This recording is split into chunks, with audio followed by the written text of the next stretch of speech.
Hey man, I can't barely hear. Good morning, folks. Good morning. Yeah, I know there's only two of you here, but I like to say, first of all, thank you for coming to GCS Facilitators and Consultants, the leading authority on military veterans and anger management, to take this trainer course. I know it's only two of you, but you are the two most dynamic individuals that I know. But before we start, can you please just tell me a little bit about yourself and what you think you're going to do once you get certified as a GCS Facilitators Anger Management Coach? So I'll start off with you. Well, basically, my background is employment services. And your name again? Sean LeCon. Okay, Sean LeCon, okay. My background is case management, employment services, recruiting, and staffing, and I think that that's helped me to actually hone in on how I can help veterans and also their families seek employment. Okay. So I imagine all the work you've done, you dealt with families and dealt with maladaptive behavior in youth and veterans and so forth. That's correct, yes. Okay, yeah. Yeah, I know you had that background. It's an excellent background to take this course. John? Hello, I'm John Pagetti, and I'm taking this course to help with my personal anger issues. But being a disabled vet for 38 years and being a double amputee, losing my legs while serving in the military on the USS Forrestal back in 1978, I've had my issues with anger, and basically because the Navy pretty much denied this accident even happened, people were killed and everything, and they pretty much swept it under the rug. So we are trying to come out under the rug today. I like that. But John, what have you done? Tell us a little bit about your background as for your educational background and your employment history, that type of thing. Okay, after getting out of rehabilitated with my legs, spending quite a few years in prison, I started my education in prison. I actually, after 6 years, I left prison with an associate's degree.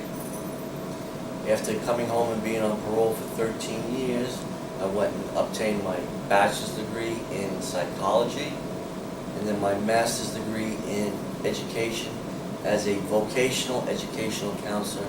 Been working for VESED, the State Department of Education, which VESED means Vocational and Educational Services for Individuals with Disabilities. And I worked for VESED for just about a year, and I ended up having to resign due to the fact that I make more money not working than working. It's weird the way the system works, but that's the way it is. And thanks for sharing, John. I was going to tell you not to go into the book, but you did just a little bit. Sean, I don't know if you noticed, but John and I were shipmates on the Forrestal, as were you on the Forrestal at different times after us, way after us. But we're in the process of completing our book. It's Memorial Day weekend. The book was supposed to come out this weekend, but we had some technical difficulties with technology. You know, our technology is last week the computer went down, and so we had a whole week of stressing about this book. So it should be out by middle of June for sure. With that in mind, as a GCS facilitator, you always want to use the same methodology over and over again. Why do we want to use the same methodology over and over again when you're facilitating a class? Why would you think we want to use the same methodology? Better cohesion and so that it can be duplicated elsewhere. Okay, it's just like franchising. Franchises have a specific criteria that you follow, so all the food can taste the same way, and everything is done the same way, McDonald's, Burger King, and that type of thing. Welcome to becoming a facilitator coach. Right now, in the Hampton Roads area, we have probably about 25 facilitator coaches. And in New York, where both you gentlemen are from, right now, currently, we have 3 GCS facilitators here. Here in the Washington, D.C. area, metro area, we only have 1. Okay, so we're talking about a national certification.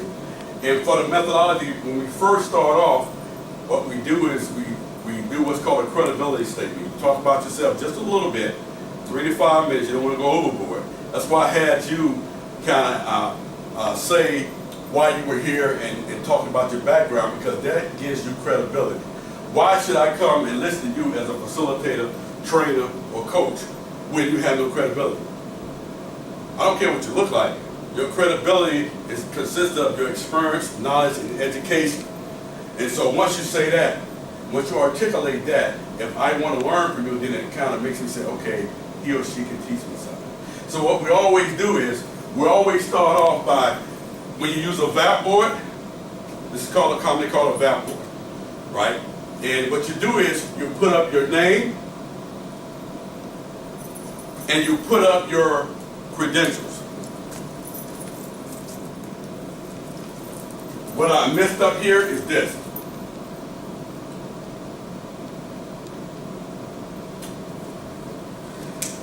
For those of you who know me, who have read my postings on LinkedIn Pulse, you notice that every article, I have over 60 articles on there. Every article ends with DCAMF, which means Diplomat Certified Anger Management Facilitator.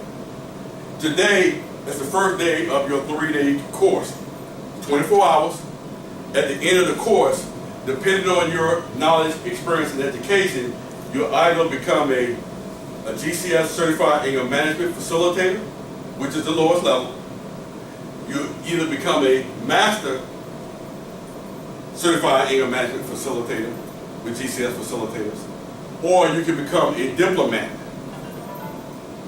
Certified Anger Management Facilitator. The D means I'm a diplomat. In order to become a diplomat, you have to have writings, you have to have articles, you have to be an author. So John, you're already in the driver's seat for being a diplomat, which is the highest level. George Anderson was the gentleman who taught me when I was in San Diego, California. George Anderson of Anderson & Anderson is the guru for anger management. In fact, I got certified by him in 2003 in San Diego, California.